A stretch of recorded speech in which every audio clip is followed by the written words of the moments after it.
The events of the past few weeks have pushed us to the brink, if not into, an all-out regional war in the Middle East. What can the U.S. do at this point to stop this from spinning out of control? Well, let's start with October 7, because obviously what we do now must be in the context of what has happened.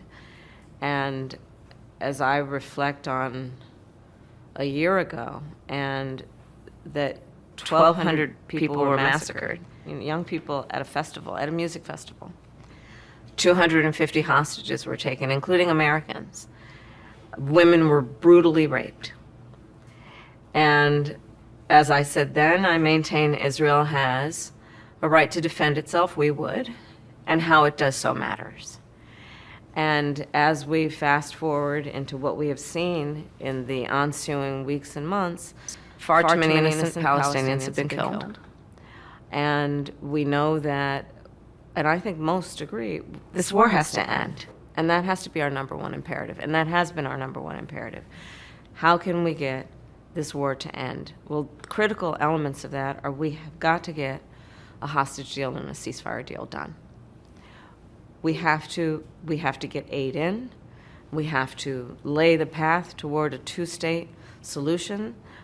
I do believe that we must maintain that as an objective, no matter how out of reach it seems at the moment.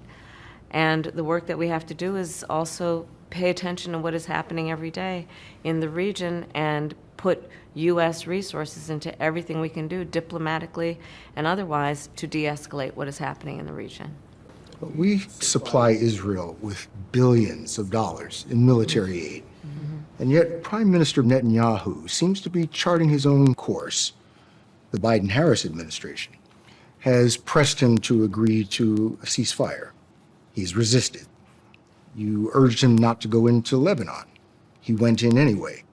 Does the U.S. have no sway over Prime Minister Netanyahu?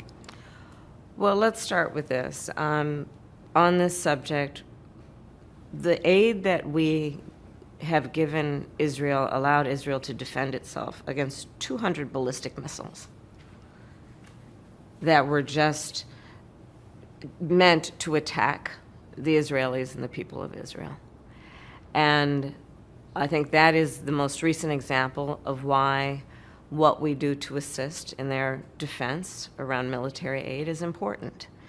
And when we think about the threat that Hamas, Hezbollah presents, Iran, I think that it is without any question our imperative to do what we can to allow Israel to defend itself against those kinds of attacks. Now, the work that we do diplomatically with the leadership of Israel is an ongoing pursuit around making clear our principles, which include the need for humanitarian aid, the need for this war to end, the need for a deal to be done which would release the hostages and create a ceasefire. And we're not going to stop in terms of putting that pressure on Israel and in the region, including with other leaders in the region, including Arab leaders. But it seems that Prime Minister Netanyahu is not listening. Well, Bill, the work that we have done has resulted in a number of movements in that region by Israel that were very much prompted by or a result of many things, including our advocacy for what needs to happen in the region. And we're not going to stop doing that. We're not going to stop pursuing what is necessary for the United States to be clear about where we stand on the need for this war to end. Do we have a real close ally in Prime Minister Netanyahu? I think, with all due respect, the better question is, do we have an important alliance between the American people and the Israeli people? And the answer to that question is yes. And we are going to do what is important to support whatever leadership is in Israel that is defending the security of the state of Israel.